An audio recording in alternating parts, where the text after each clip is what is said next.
오늘 제가 이야기할 내용은 보통의 우리 학술적인 컨퍼런스에서 이야기하는 거하고 조금 다른 것을 갖다가 준비해 왔는데, 여기에 제가 한 두 가지 재미있는 표현을 갖다가 먼저 시작을 하고자 합니다.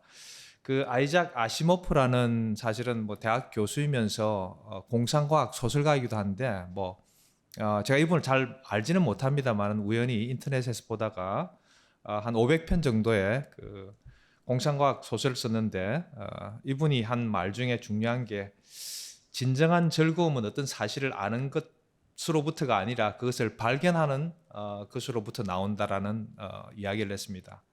또 하나는, 우리가 과학에서 듣는 가장 흥미로운 표현, 새로운 발견을 알리는 표현은 우리가 흔히 아는 유레카 이렇게 하는 것이 아니고 재미있다.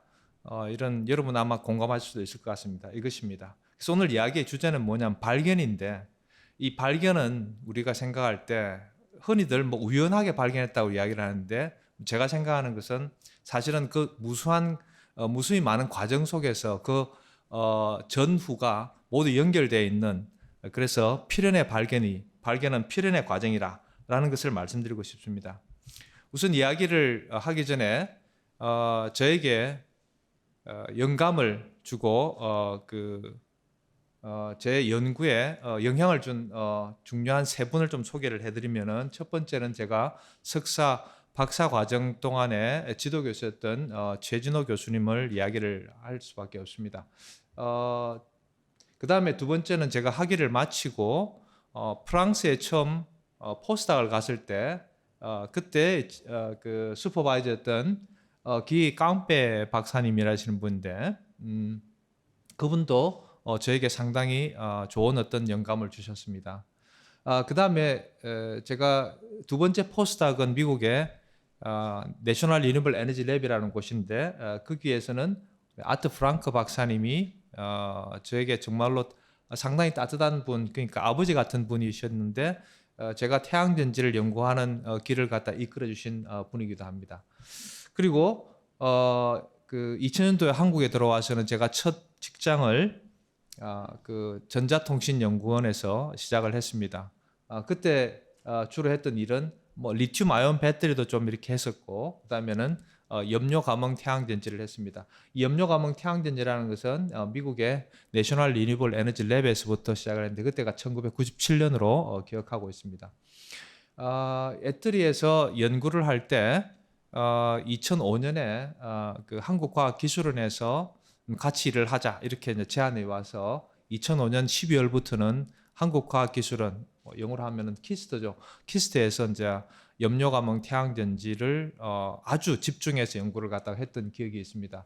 이때 제 그 연구에 많은 도움을 주시고 동반 그 좋은 어떤 동료 연구자였던 김경곤 고민재 박사님, 지금은 이화여대 한양대 교수로 재직하고 계신데, 이 두 분들의 도움이 아니었으면 아마 제가 그때 꽃을 피우지 못했을 겁니다.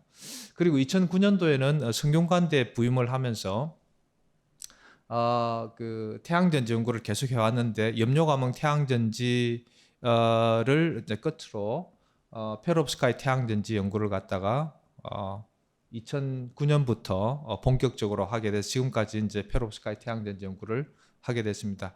이때 저에게 영감을 주고 좋은 동료 그 디스커션을 해준 연구자는 정현석 신영정 교수님을 이야기할 수 있을 것 같습니다. 그리고 그 외에도 주위에 많은 동료 교수님들이 상당히 많은 도움을 주셨습니다. 그리고 제일 중요한 것은 제 연구실에 이제 그 제자들이지 않을까 그렇게 생각을 하고 있습니다.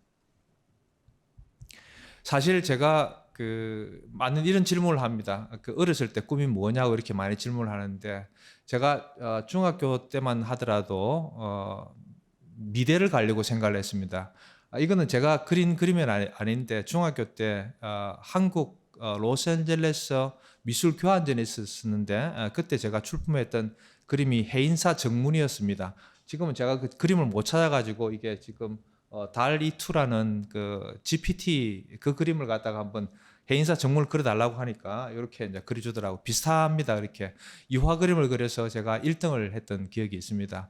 그래서 상금을 받고 저희 부모님과 이제 제 그때 중학교 때 담임 선생님은 음악 선생님이셨는데 예술을 하시는 분이었는데 그때 이제 그 상을 받았는데 상금이 있어가지고 저희 부모님이 불고기를 대접을 하셨습니다. 근데 불고기를 대접하셨는데 앞으로 장래 어디를 가면 좋겠냐 그러니까 저희 담임 선생님이셨던 음악 선생님께서 예술은 안 좋다. 그러니까 공부를 하는 게 좋지 않겠느냐 이렇게 말씀을 하셔가지고 고등학교에서는 미술을 하지 않고 계속 공부를 했던 그런 기억이 있습니다. 그래서 이제 제가 1979년도에 고등학교를 졸업하고 조금 늦게 1981년도에 서울대학교 화학교육과를 입학했습니다. 주로 제가 공부했던 곳은 도서관 옆에 22동, 23동 이쪽에 화학과 화학교육과가 있었는데 여기서 공부를 했습니다. 그 학교를 좀 늦게 들어가기 때문에 81년도에 바로 군대에 가게 됐습니다. 그때 제가 간 그 군대 그 봉사를 했던 곳은 백마 구사단 백마부대 29연대로 알고 있습니다. 그 제가 그때 군대를 갈 때 의무 복무 기간이 33개월이었습니다. 근데 제가 갔을 때는 조금씩 줄어들어 가지고 저는 31개월을 했습니다. 상당히 많은 지금은 뭐 지금 군대 생활은 뭐 거의 24개월도 채 안 되는 걸로 알고 있는데 31개월 동안 군대 생활을 마치고 84년도에 다시 학교로 돌아와서 복학해서 84학년도 학번들과 같이 공부를 갖다 했습니다. 그래서 88년까지 공부를 하고 나서는 학교를 졸업하고 그 다음에는 바로 이제 그 취직을 했는데 제가 취직을 했던 곳은 충남 천안에 있는 SKC 성경화학이죠. SKC 연구소에 그 취직을 했습니다. SKC는 비디오 테이프를 만드는 곳이었는데 지금 여러분들 잘 볼 수가 없죠. 그때 비디오 테이프를 만드는 중요한 게 뭐냐 하면은 여기 보시는 것처럼 그 서브스트레이트 위에 이제 코팅을 하게 되는데 마그네틱 파티클 코팅을 하게 됩니다. 마그네틱 파티클 코팅을 할 때 위에 자석도마 이렇게 해가지고 이렇게 얼라이먼트를 하고 있는데 일본이 당시에서는 비디오 테이프는 일본이 제일 잘 만들었습니다. 근데 이제 중요한 것은 이게 코팅이 어떻게 잘 됐는지 마그네틱 파티클이 이렇게 잘 오리엔테이션이 됐는지를 알기 위해서는 이 단면을 이렇게 잘라서 봐야 되는데 그 당시에서는 우리가 비디오 테이프 만드는 그런 일에만 주력했지 분석에는 그렇게 이제 많은 사람들이 연구를 하질 않았죠. 그래서 그때 이제 생각한 게 뭐냐 하면은 그 세포를 갖다가 템을 찍을 때 세포를 그 몰딩을 합니다. 에폭시 수질을 가지고 몰딩을 해서 울트라 마이크로톰이라는 다이아몬드 나이프로 이렇게 자르면은 아주 얇은 막이 생깁니다. 그걸 이제 우리가 카파 그리드에 올려가지고 템을 찍게 되는데 그 방법을 비디오 테이프에 이제 적용을 해가지고 이게 이제 아주 얇게 단면을 잘라서 비디오 테이프의 표면을 관찰하는 걸 어떻게 보면 우리나라에서 처음으로 이렇게 한 것으로 기억하고 있습니다. 그때 이제 중요한 그때 배웠던 거는 뭐냐 하면은 자성체 물질을 분산하고 그 다음에 어떻게 이렇게 방향에 오리엔테이션 하느냐 그런 것 연구를 갖다가 한 회사에서 2년 정도 하다가 계속 보니까 회사의 그 연구소에 보니까 이렇게 대부분 이제 뭐 석사 또는 박사를 받으신 분들이 있어가지고 이거 학사를 받아가지고는 연구소장은 못 되겠구나 이런 생각이 들어가지고 공부를 더 해야 되겠다. 그래서 진짜 마음을 먹고 이제 시험을 치고 그때 입학 시험이 꽤 까다로웠습니다. 영어도 치고 뭐 이렇게 전공도 치고 해가지고 합격을 해서 서울대 화학과 대학원에 이제 가게 됐는데 지도 교수님을 선정을 해야 되는데 그때 관심 있었던 것은 우연히 그때도 사실은 어떻게 보면 우연히도 그 선전 그 신문의 선전을 보니까 LG 화학의 선전에 초전도체에 대한 선전이 있습니다. 초전도체가 이런 그 자석체 위에 이걸 우리 마이스너 효과라고 그러는데 초전도체가 이렇게 자석을 밀치기 때문에 자기장을 밀치기 때문에 이렇게 이제 붕붕 뜨는 거 우리가 이런 어떤 그 부상하는 요걸 보고 나서는 정말 신기하다.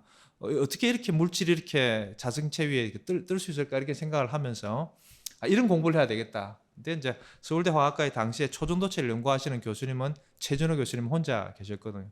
그래서 최준호 교수님 이제 그 면접 볼 때 뭐냐 하면은 두 분의 교수님이 오셔가지고 면접을 보는데 그 무슨 연구를 하고 싶냐 해서 저는 초전도체를 망설임 없이 초전도체를 연구하기 위해서 대학원을 왔습니다. 이렇게 하니까 옆에 최준호 교수님을 지칭하면서 다른 한 분 교수님이 뭐 당신 랩에 가면 되겠네 이렇게 이야기를 하는 걸 제가 들었습니다.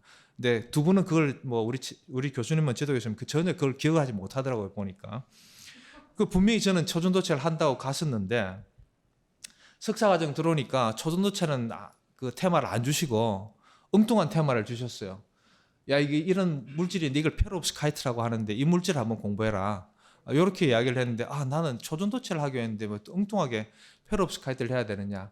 그때 이제 페로브스카이트를 구사한 게 뭐냐 하면은 이거는 뭐 우리가 이야기하는 보통 ABX3라고 하는 페로브스카이트인데 산화물 중에서도 중간에 시륨과 탄탈륨이 들어간 그러니까 A2BB'O6라는 더블 페로브스카이트라는 물질입니다. 이 물질이 왜 재밌냐 하면은 흥미로우냐 하면은 그때 이제 말씀하셨던 게 뭐냐 하면은 이 시륨하고 탄탈륨의 산화 상태가 중요한데 이게 전체적으로 플러스 8가가 돼야 되는데 4가 되거나 3가 5가가 돼야 된다. 이렇게 되려면은 예를 들면은 탄탈륨 4가 같은 경우에서는 D1 일렉트론이 돼 가지고 마그네틱 프로퍼티를 가질 것이다. 이렇게 이제 시륨 창가가 되면은 F1 일렉트론 그러니까 롬피어 일렉트론이 하나가 있는데 이건 마그네틱 프로퍼티를 갖게 되는데 시륨 창가가 되면은 이제 F1 일렉트론이 된다. 그래서 D1 하고 F1 케미스트리가 흥미로울 것이다라고 해서 요 물질을 갖다가 합성을 했습니다. 이 물질을 합성할 때는 보통 이제 시륨 옥사이드와 탄탈륨 옥사이드가 되기 때문에 산화 상태를 조금 더 이렇게 환원시키기 위해서는 수소 분위기에서 그러니까 한 포니스가 있는데 보통 100도씨, 1000도씨 이상의 온도에서 이렇게 고상 반응을 하게 됩니다. 고상 반응을 하는데 수소를 흘려보내면서 근데 보통 보면 뭐냐 하면은 저녁에 이렇게 펠렛을 만들어서 보트에 알루미늄 보트에 넣고 나서는 이제 수소를 갖다가 흘려주면서 이제 반응을 시키는 거죠. 1000도씨에서 그걸 밤을 꼬박 새는데 옆에서 자고 있습니다. 그게 그 상당히 위험한 일이죠. 수소 터질지도 모르는데 그걸 자고 있는 거 보니까 그런 실험은 역시 젊었을 때 해야 되지 나이 들어서 뭔가를 인식해가지고 하면 안 되겠다. 저는 사실은 요즘 우리 학생들한테 이런 위험한 수소를 뭐 흘린다든지 고온 반응은 잘 안 하는 편입니다. 자, 그런데 이 재밌게도 뭐냐면 이 논문은 사실은 학술지 논문에다가 발표를 하지를 못했습니다. 그 이유가 최준호 교수님께서 이게 사가인지 삼가옥가인지 확신을 가지지 못하겠다는 겁니다. 그래서 이게 이제 이 산화 상태에 대해 가지고 결국에는 3가, 5가가 됐었는데 이 시륨 3가에 대한 어떤 확신도 잘 못 가져가지고 지금 돌아가신 구디나프 교수님하고 옛날에 최준호 교수님이 옥스퍼드 대학에 포스닥 갔을 때 구디나프 교수님과 인연이 있어가지고 구디나프 교수님한테 이제 이게 산화 상태를 물으니까 우리가 예상했던 산화 상태하고는 다르게 답을 해주셔가지고 그래서 자신이 없어서 논문을 발표를 안 했습니다. 근데 이 이후에 제가 찾아보니까 2011년도가 2012년도에 13년도에 두 개의 논문이 나왔더라고 보니까 바리움 투 시륨 탄탈 O6 스트론튬 투 시륨 탄탈 O6 심지어는 여기에 뭐 for the first time 이렇게 해가지고 뭐 이렇게 뭐 개발했다 이런 식으로 나와 있더라고요. 사실은 이게 우리가 92년도에 처음 이렇게 했었는데 그래서 제가 느낀 건 뭐냐 하면은 어떤 연구 결과를 갖다가 있을 때 연구를 발표하는 게 상당히 중요한데 이 물질을 만드는 것도 쉬운 물질이 아니었었는데 저는 그때 지도 교수님의 판단이 옳았다고 생각하는 것이 어떤 과학에서 확신이 들지 않을 때 그걸 갖다가 섣불리 이렇게 발표를 해서는 안 된다라는 좋은 어떤 그런 어떤 교훈을 주신 것 같습니다. 그래서 석사를 마치고 이제 그 박사과정에 같은 실험실에 박사과정을 들어갔었는데 그때 이제 연구 주제는 뭐냐 하면은 투 디멘셔널 슈퍼 컨덕터하고 그 2차원이기 때문에 첨간 삽입화학 이게 보통 이제 2차 전지에 많이 쓰고 있는 건데 인티갤레진 케미스트리입니다. 그때 2차원 슈퍼 컨덕터가 보통 이제 하이 템퍼레처 슈퍼 컨덕터인데 2212라는 비스무스 스트론튬 칼슘 카파 옥사이드입니다. 이게 사실은 앞에 제가 잠깐 이제 소개를 안 했는데 1987년도에 고온 초전도체가 산화물 고온 초전도체 그러니까 페롭스카이트 타입의 고온 초전도체가 발견되면서 35켈빈이었습니다. 노벨 물리학상을 받게 되죠. 뮬러 교수가 그 87년도에 86년도에 35켈빈을 발표를 하고 87년도에 거의 100켈빈에 가까운 하이TC 슈퍼컨덕터가 등장하게 됩니다. 그 중에 하나가 이렇게 구리를 포함하고 있는 비스무스 스트론튬 칼슘 카파 옥사이드인데 이것도 역시 마찬가지로 1000도 이상의 고온에서 환원 분위기에서 수소를 흘려주면서 이제 만듭니다. 그럼 여기 첨간에 비스무스 옥사이드 첨간에 이제 이게 약간 그 반데르발스 인터랙션이기 때문에 이 사이로 다른 물질들을 집어넣을 수가 있습니다. 요드를 넣거나 제가 한 것은 머큐리 이제 헬라이드를 집어넣었었는데 이때 이제 그 요드를 인터캘레이션 하니까 크리티컬 템퍼리처가 한 10켈빈 정도 이렇게 떨어지는 걸 갖다가 보고 유니버시티 오브 텍사스 오스틴에서 91년도인가 그게 네이처에 C축으로 슈퍼 컨덕티비티에 컨트리뷰션이 있다 이렇게 해가지고 발표를 합니다.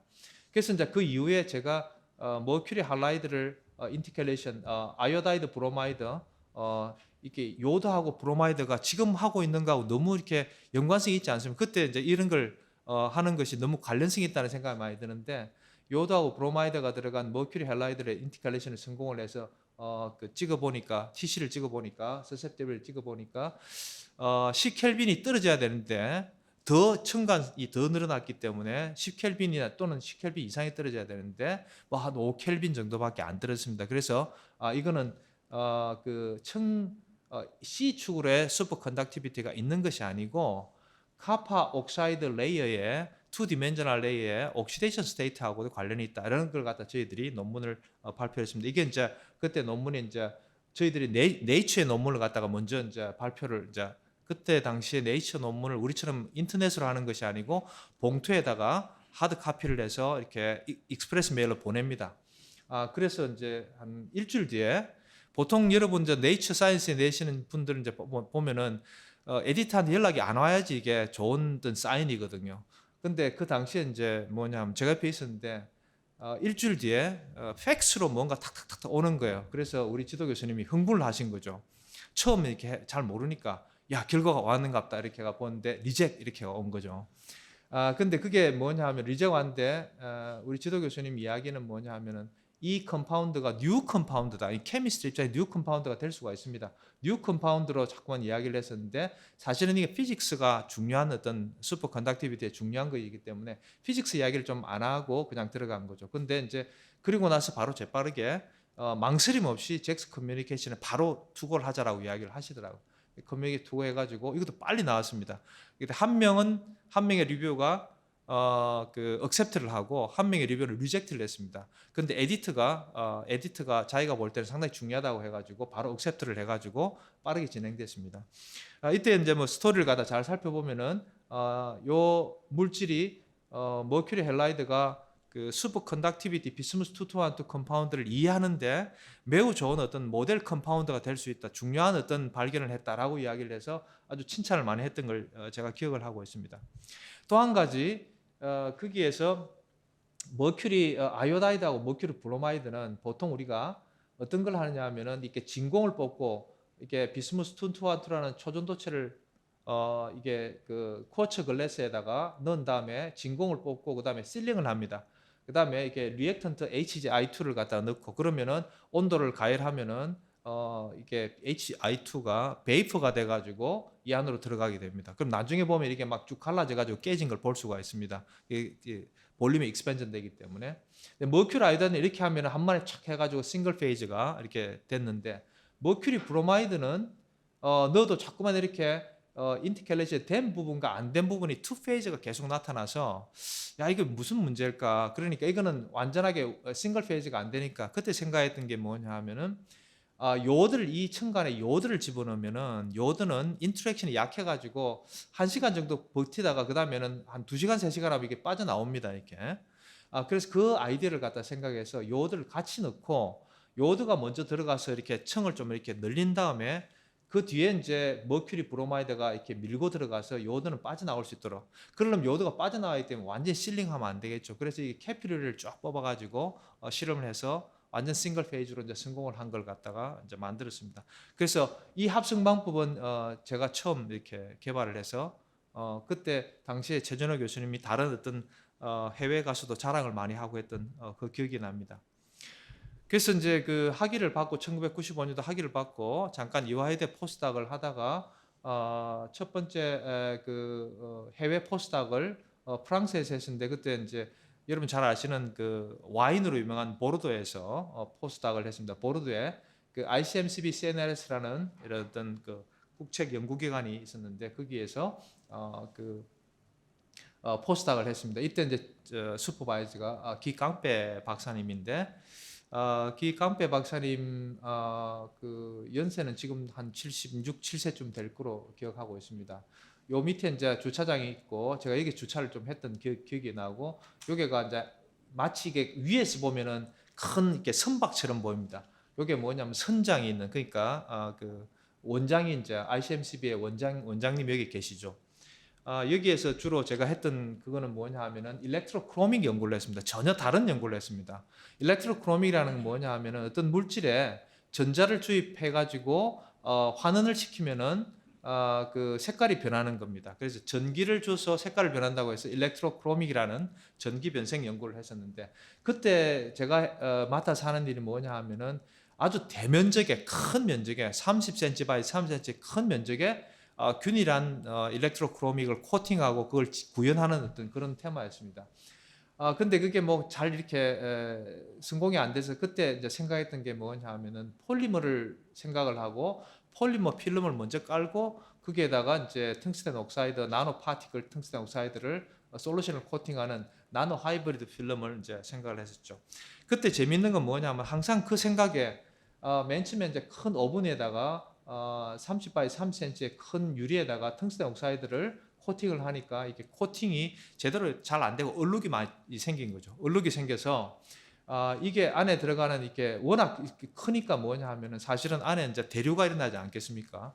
그 대류 때문에 어떤 뭐 먼저 이렇게 드라잉이 되는 곳도 있고 천천히 드라잉 되는 곳도 있고 그렇기 때문에 생각인 게 조금 뭔가 이렇게 이게 약간 틸팅을 시켜서 이렇게 드라잉을 하게 되면은 고르게 코팅이 되지 않을까, 드라잉이 되지 않을까라고 생각을 해가지고 근데 이렇게 틸팅을 하려면 요 위에 매달아야 되는데 매달아 두는 그게 없으니까 항상 그 생각만 하다가 어느 날 그 프랑스의 까르프라는 그 큰 쇼핑센터가 있는데 거기에 가서 이렇게 여러 가지 구경을 하고 있는데 요 신기한 어떤 클램프가 하나 보이더라고요. 약간 틸팅이 될 수 있는 클램프가 그 클램프를 사가지고 이렇게 틸팅을 하니까 아주 균질한 코팅이 형성된 걸 갖다가 발견해서 그걸 리포트한 기억이 있습니다.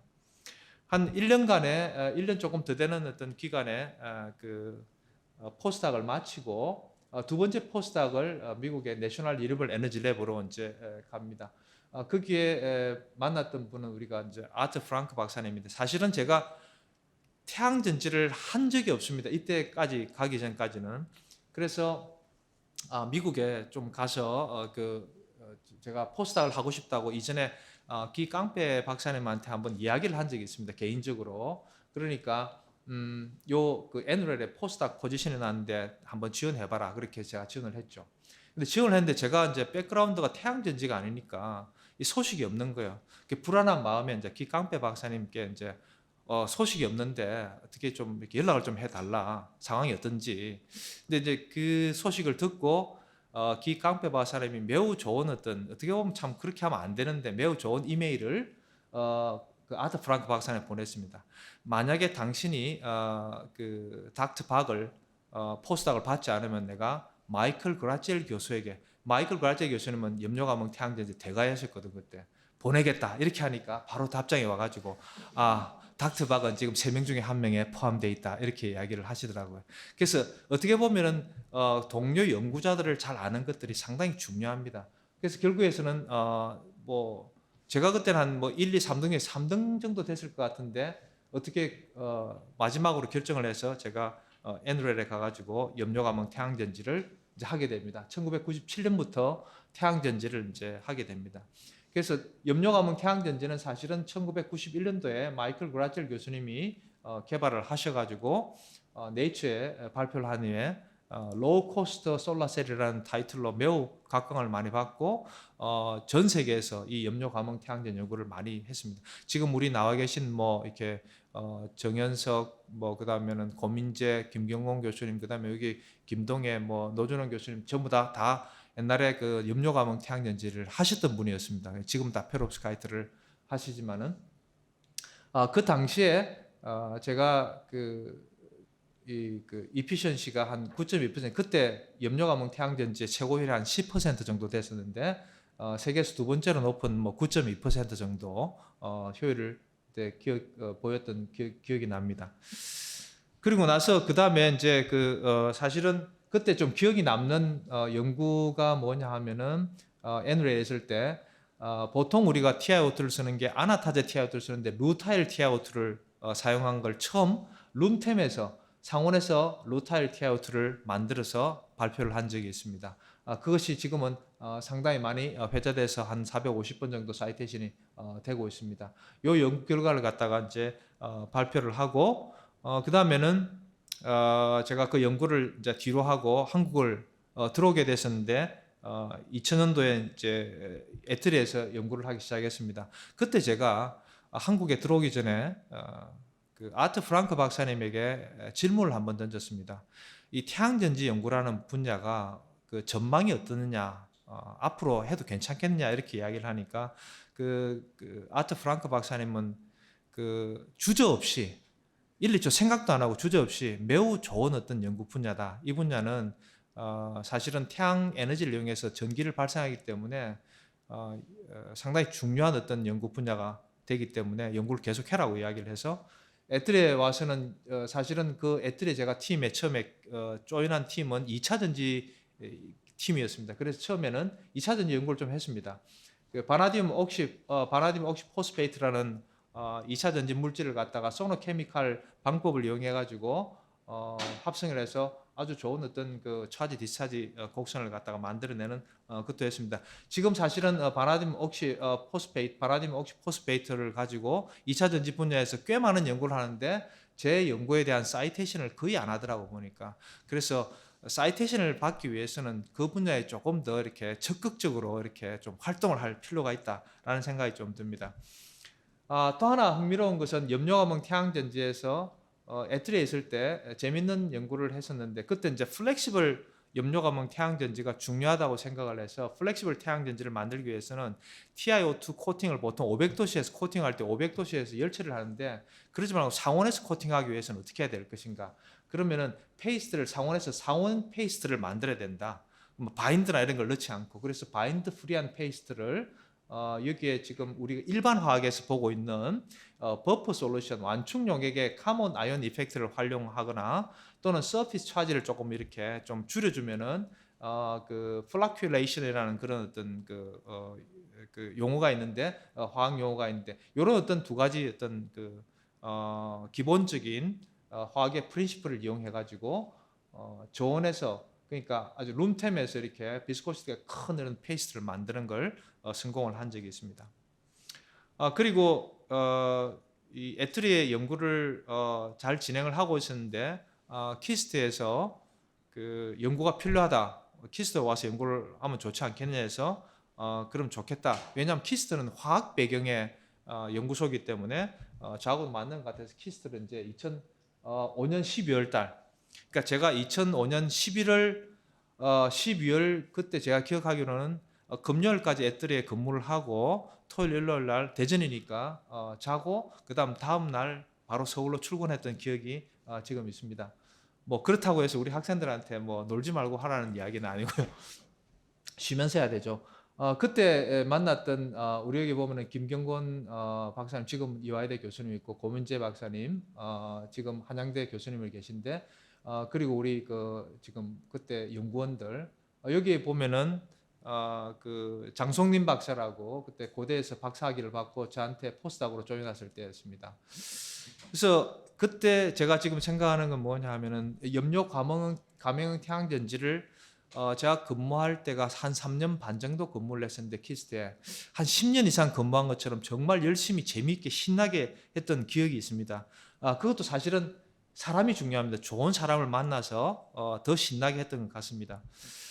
그리고 그때 동진 세미캠에 그 경상기술로 28억 원을 받고 기술 이전한 그런 어떤 연구 성과를 또 만들기도 했습니다.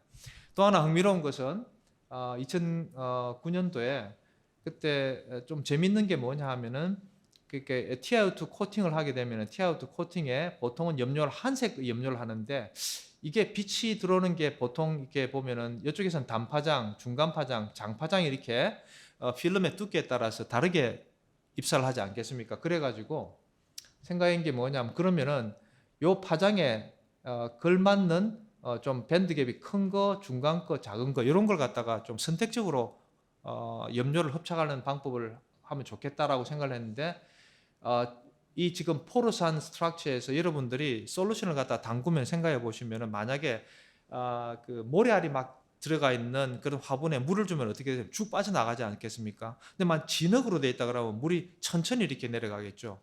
그게 우리가 이야기하는 크로마토그래피의 원리인데 그 생각을 해가지고 어떻게 되냐면은 염료를 먼저 흡착을 한 다음에 윗부분에 적정한 부분에 탈착을 시켜야 되는데 이게 포를 갖다가 막 줄여야 됩니다. 포르산 포를 갖다가 그래서 폴리머를 이용해서 포를 줄인 다음에 그 다음에 윗부분을 선택적으로 이제 염료를 탈착을 시키고 거기에 다시 두 번째 염료를 갖다가 흡착하는 이런 형태로 이제 만들어 가지고 세 가지 염료를 서로 다른 염료를 갖다 흡착하는 걸 성공해서 네이처 모티리얼에 이렇게 냈습니다. 그때 우리 이제 같이 연구를 했던 김경훈 고민재 박사님이 같이 공동 연구로 들어가 있었고요. 그래서 이때 판크로마틱 염료감흥 태양전지라는 이름을 붙여가지고 뭔가 자꾸만 새로운 어떤 네이밍을 해서 뭔가 우리가 잘한다 이런 걸 이제 표현을 하고 싶었던 것이 아니었나라는 생각이 듭니다.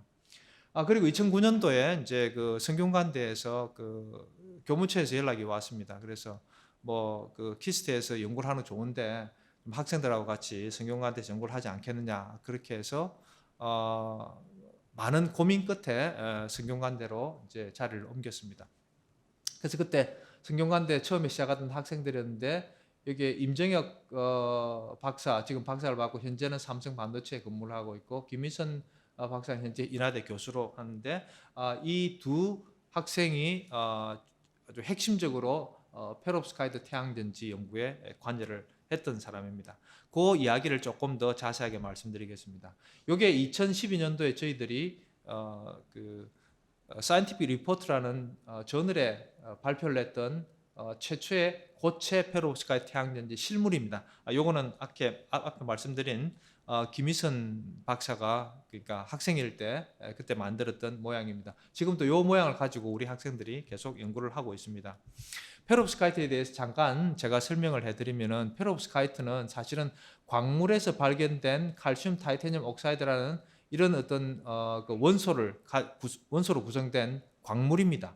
광물의 결정 구조를 보니까 A는 X하고 12배를 그러니까 칼슘하고 산소는 12배를 하고 있고 타이타늄하고 산소는 6배를 하고 있는 그런 구조가 유닛 셀 안에 들어가 있는 이런 특정한 어떤 구조를 갖고 있기 때문에 이걸 이제 페롭스카이트 이렇게 이름을 갖다가 명명을 한 거죠. 그게 이제 1839년에 이제 시작을 했습니다.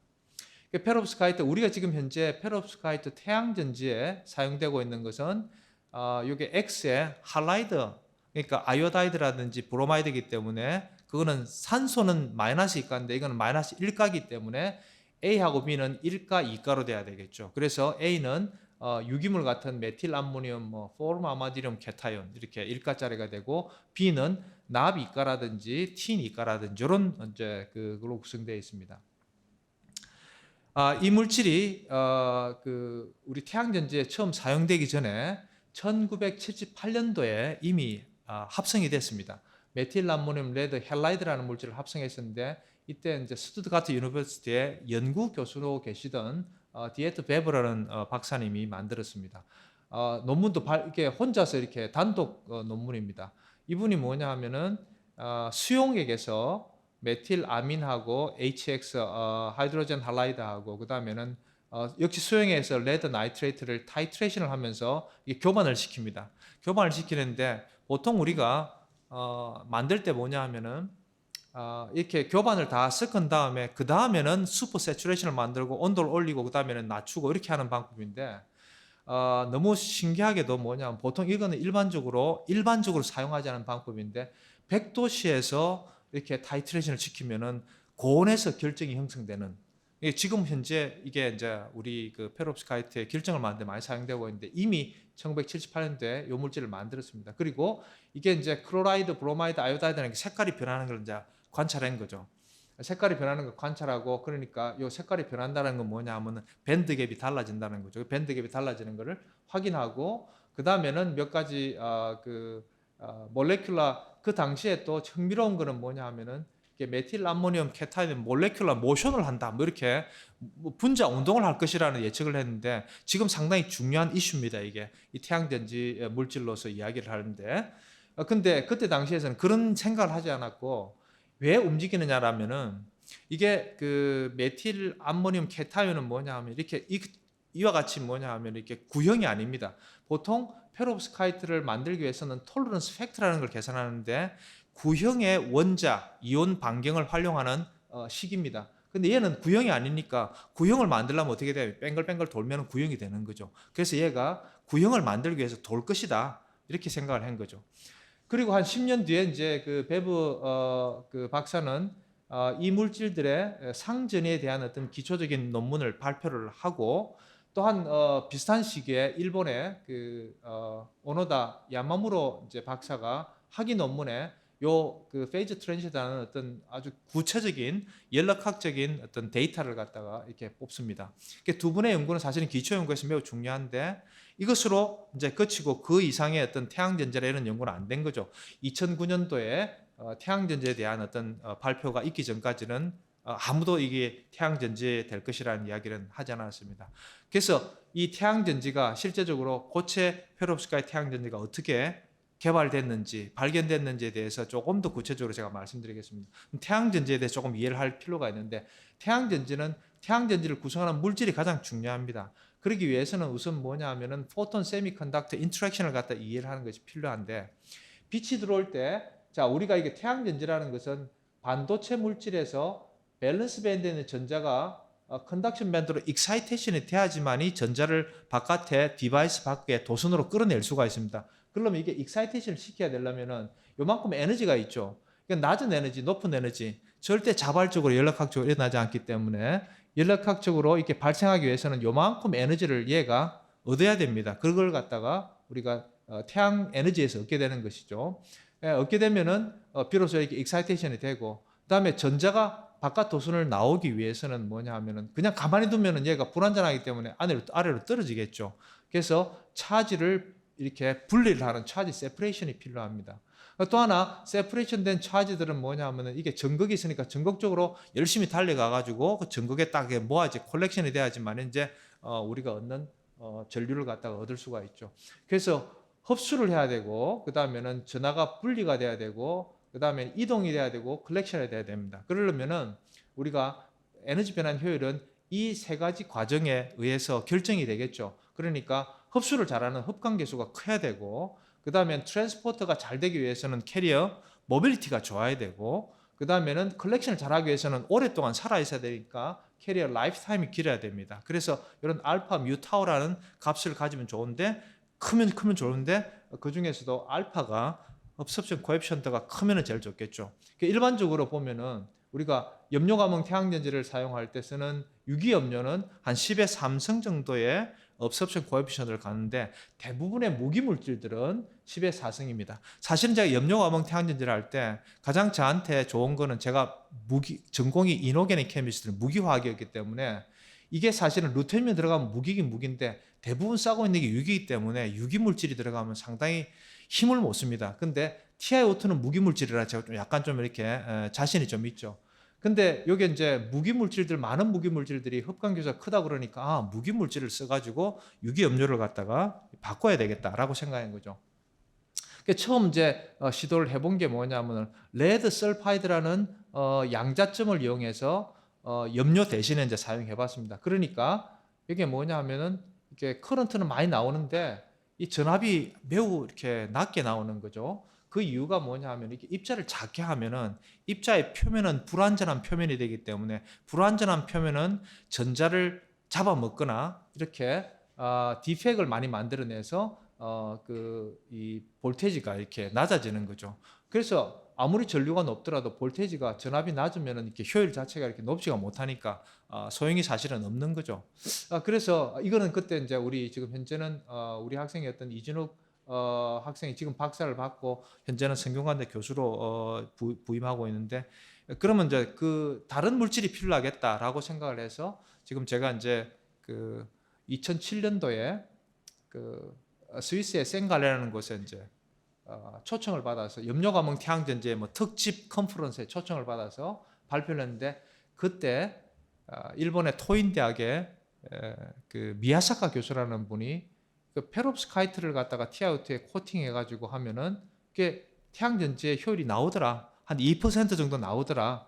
그러면서 이제 퀀텀 이피션시도 보여주고 그러면서 2% 나오더라 이렇게 이야기를 하는 거예요. 청중들이 이렇게 앉아 있어가지고 2% 하면은 염료 감흥 태양전지가 그냥 염료를 쓰더라도 한 10%, 11% 나오는데 그 2% 쓰는 걸 가지고 뭘 하겠느냐 이렇게 해서 질문도 별로 안 하더라고요 보니까. 저는 이제 제가 질문을 하고 그다음에는 그 브레이크 타임에 밖에 나가가지고 미야사카 교수를 평상시에 염료 감흥 태양전지를 하시는 분이기 때문에 잘 알아서 물어봤죠. 그 어떻게 만드느냐.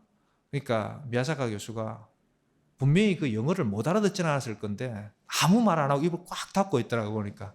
아니 어떻게 스핀 코팅을 어떻게 했냐 그러니까 가만히 있더라고. 그래서 이게 지금 여러분들 알지만은 금방 만들어지지 않습니까? 그러니까 이게 자기가 발표를 해버리면은 자기가 이게 이 논문에 낼 수가 없다고 생각을 한 거겠죠.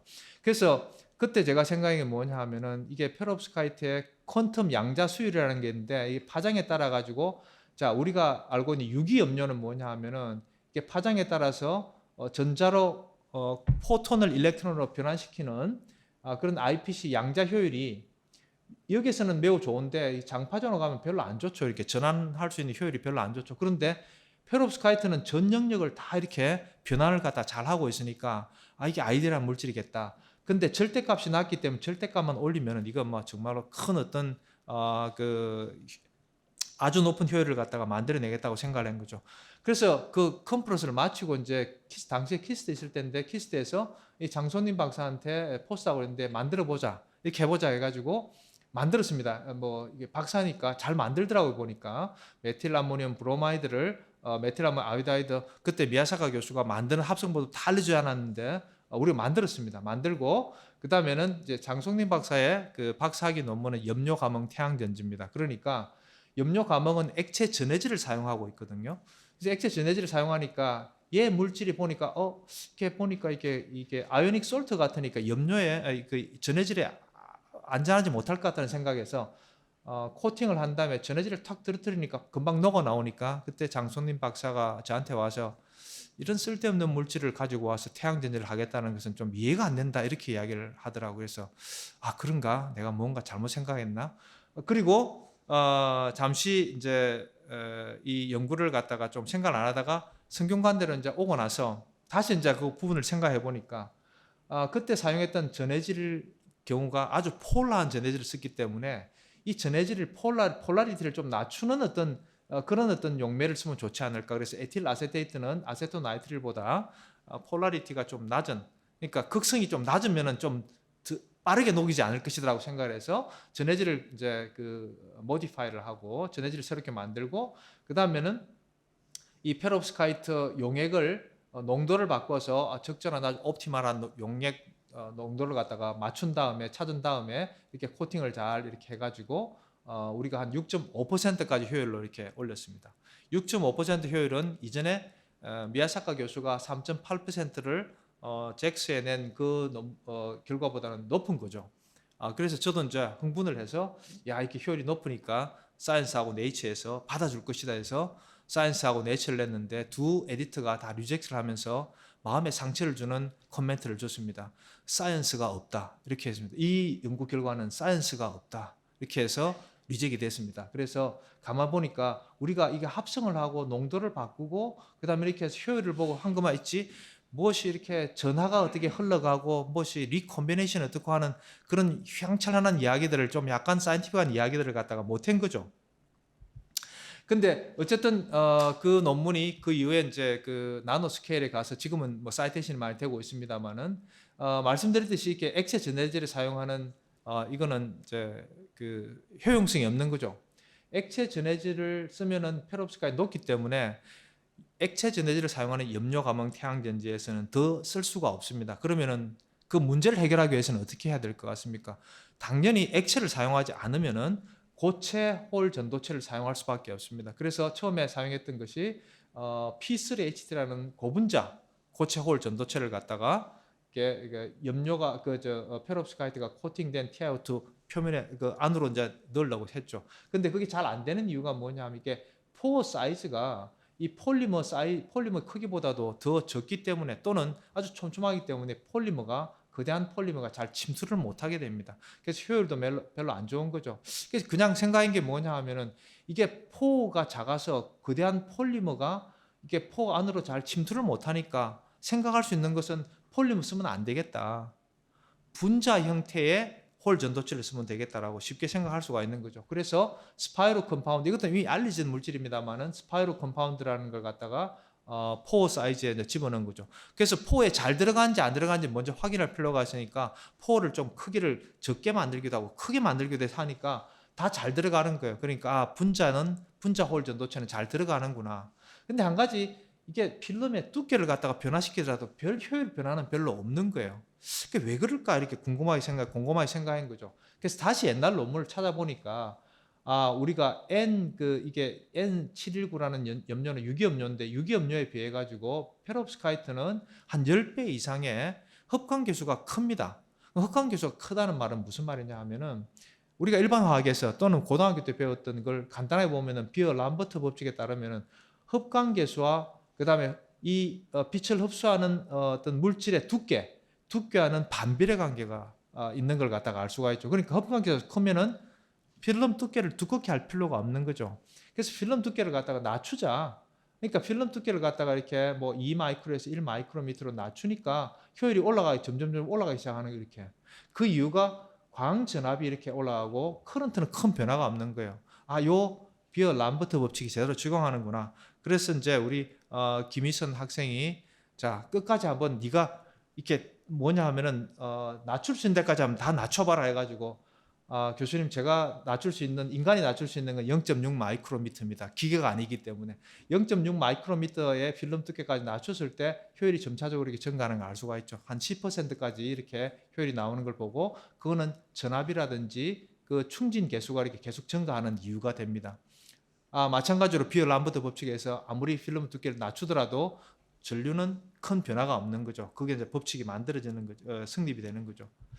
자, 그래서 중요한 게 그 솔리드 스테이트로 만들었을 때 안정성이 중요한 걸 보여줘야 되지 않습니까? 그래서 인캡슐레이션을 하지 않고 봉지를 하지 않고 500시간까지 이렇게 쭉 장기한을 측정하니까 안정성이 매우 뛰어난 어떤 이런 고체 페로브스카이트 태양전지를 세계 최초로 이렇게 개발해서 결국 우리가 2012년도 8월 달에 솔리드 스테이트 버전으로서는 최초로 이 페롭스카이트 태양전지를 발표를 했습니다. 이때 뭐냐 하면은 그 옛날에 사이언스가 없다라는 그런 어떤 그 뼈아픈 그 이야기 때문에 저희들이 이 연구는 좀 더 사이언스를 좀 만들자 해서 친분이 있는 스위스의 마이클 그라첼 교수님한테 김희선 박사 그 샘플을 만들어서 보냈습니다. 가서 좀 그 사이언티픽한 연구를 좀 하자 해서 차지 세퍼레이션 연구도 좀 하고 이렇게 해가지고 논문을 그때 당시에 이거는 사실은 네이처의 논문을 내려고 했는데 마이클 그라첼 교수님이 우리만 하는 게 아니고 다른 어떤 경쟁자도 있는 것처럼 보인다. 빨리 내는 게 좋겠다. 그래서 사실은 우리가 네이처 커뮤니케이션에 내면서 어떤 이야기를 했냐면은 이 매우 중요한 연구이기 때문에 빠르게 좀 진행을 했으면 좋겠습니다라고 부탁을 하니까 네이처 커뮤니케이션에서 우리는 빠르게 진행을 못한다. 빠르게 진행하려면은 사이언티픽 리포트라는 신생 저널인데 일로 트랜스퍼를 해라. 그렇게 해서 사실은 트랜스퍼를 해서 한 달 만에 사실은 이게 논문이 나오게 된 겁니다. 그 석 달 뒤에 누가 냈냐 하면은 옥스퍼드 대학의 헨리 네이스 교수가 사이언스에 유사한 그러나 TiO2를 사용하지 않고 알루미늄 옥사이드를 사용한 고체 페롭스카이트 태양전지를 발표를 하게 됩니다. 그래서 지금은 이 논문이 한 8,000번 가까이 사이테이션이 되고 있습니다. 그렇게 해서 이 고체 페롭스카이트 태양전지가 탄생을 하게 된 겁니다. 제가 그때 우리 이 주역을 맡았던 김일선 박사의 연구 논문을 보니까 매우 꼼꼼하게 여러분들 혹시 연구 노트를 어떻게 쓰는지 모르겠습니다만은 메틸라물 레드 아이오다이드 솔루션 만들기 해가지고 날짜 적고 그 다음에 바이알 몇 밀리리터 바이알에다가 마가리틱파 넣고 그다음에 실제 측량값이 중요합니다. 내가 계산한 게 아니고 실제 측량을 했던 값이 얼마다 이렇게 넣고, 그다음에는 감마, 부티르, 락톤이라는 솔벤트를 집어넣는데 맨 처음에는 3ml만 넣었다고 합니다. 원래 5ml 넣어야 되는데 녹는지 안 녹는지 확인하기 위해 가지고, 그래서 한 2시 50분에 넣고 난 시간도 다 적어놨습니다. 2시 50분에 1ml 더 넣자 솔리드가 다 용해됐다. 시간까지 다 넣고, 그 다음에 또 하나 재밌는 건 뭐냐 하면은 60도씨에서 이렇게 반응을 하려고 했는데 60도 세팅해가지고 실제 온도를 재보니까 46도가 나오더라. 그래서 세팅을 70도로 설정을 했다. 뭐 이런 거 아주 자세하게 디테일하게 이런 걸 갖다가 쓰고 있는 걸 갖다가 알 수 있습니다. 그래서 김인선 박사가 그때 이 솔리드 스테이트 디바이스를 만드는데 매우 그 성공적으로 할 수 있지 않았나 이렇게 생각합니다. 제 발표를 갖다가 이렇게 마치면서 제가 드리고 싶은 말씀은 다양한 연구 경험이 필요하다는 겁니다. 중요한 어떤 발견을 하기 위해서는 어느 한 분야에 아무리 태양전지 분야를 연구를 한다고 하더라도 태양전지가 아닌 바이오라든지 또는 뭐 폴리머라든지 또는 전혀 다른 어떤 곳에 그 응용 분야에 대한 연구를 이렇게 폭넓게 이렇게 경험하는 것이 필요하다라는 것이고, 그 다음에는 합성법도 다양한 합성법을 경험하는 것이 필요하다라는 것을 말씀드리고 싶습니다. 또 한 가지는 내가 연구를 하는데 지금 잘 안 된다고 하더라도 어떤 거기에 대한 신념이 있다면은 한우물 파기를 갖다가 하는 게 중요하다라는 것을 말씀드리고요. 또 하나는 그 외에도 그냥 혼자서만 연구하는 것은 다 대단히 좋지는 않습니다. 그래서 국내에 훌륭한 동료 연구자하고 그 다음에는 학생 제자 그리고 또 지속적인 연구비는 반드시 필요하겠죠. 이 국내 훌륭한 동료 연구자의 공동 연구를 하는 것이 매우 중요하다고 생각합니다. 저는 사실은 봤을 때 제 인생에서 이렇게 연구를 하면서 왔을 때 보면은 그렇게 남들처럼 이렇게 숏커트로 이렇게 온 것 같지는 않습니다. 약간 이렇게 둘러서 온 듯한 느낌이 드는데, 그러면은 막 이렇게 질러가는 게 좋냐, 그 숏커트가 좋냐, 아니면 디투어 하는 게 좋냐. 이게 지금 제가 하나 보니까 좀 KFC 상호를 보면은 여러분들 이게 할아버지가 나와 있지 않습니까? 그죠? 왜 할아버지 상표가 나왔을까요? 이렇게 보니까 이게 1950년에 나왔는데, 이 창업자 샌더스라는 분이 사실은 62세 때 이걸 창업을 했습니다. 이렇게 요 KFC를 갖다가 창업을 했는데, 그래서 요 창업자의 얼굴이 이게 수염이 그대로 나와 있는 요 모습이 된 거죠. 62세 때 창업을 했습니다. 또 우리가 잘 아는 그 1,000원권하고 5,000원권의 그 태계 이항하 율곡이 선생님이 나오죠. 근데 이분들이 뭐냐면 우리가 알기에 막 정말로 뛰어난 그야말로 천재 행정가 문학가 이렇게 되는데, 잘 따져보면 뭐냐면 태계 이항은 그 당시의 나이에 34세 때 대과에 급제를 합니다. 그러니까 아주 늦은 나이입니다. 물론 결혼도 하고, 근데 34세 나이에도 불구하고 급제를 했지만 그 이후에 명성을 엄청나게 크게 날리죠. 율곡이는 아주 똑똑한 사람입니다. 13살부터 속과 대가를 막 급제하기 시작하면서 밖으로 나오죠. 근데 이 두 사람이 또 하나 재밌는 건 뭐냐 하면은 그 나이가 35살의 나이 차이도 상관없이 이렇게 그 학문의 대화가 된다는 것입니다. 그러니까 학문의 대화는 뭐냐 하면 내가 나이가 많고 적고를 떠나가지고 이야기를 하는 것이 중요한 거죠. 이런 데서 우리는 많은 걸 배울 수 있지 않나 생각합니다. 마지막으로 제가 존경하는 분 중에 한 분인데 구디나프 교수님, 올해 6월 달에 돌아가십니다. 2019년도 노벨 화학상을 받으셨죠. 97세 때. 그때 독일 출생이고 미국 국적이지만은 우리가 그 2차 전지에 지금 여러분 쓰고 있는 거에 2차 전지에 리튬 코발트 옥사이드가 들어가 있는데, 이 리튬 코발트 옥사이드의 2차 전지 물질을 1980년도에 처음 발견을 했습니다. 옥스포드에 있을 때. 이때가 58세입니다. 그러니까 노벨상을 뭐 받기 위해서는 젊어서 해야 되는 이런 게 공식이 적용이 안 되는 거죠. 그러니까 언제 시작하냐라는 걸 이야기를 할 때 나이가 빠르다 늦다라는 것이 아니고 지금 내가 시작을 하고 싶을 때 바로 시작을 하는 것이 더 중요하다는 말씀을 끝으로 드리면서 오늘 강연을 마치도록 하겠습니다. 고맙습니다.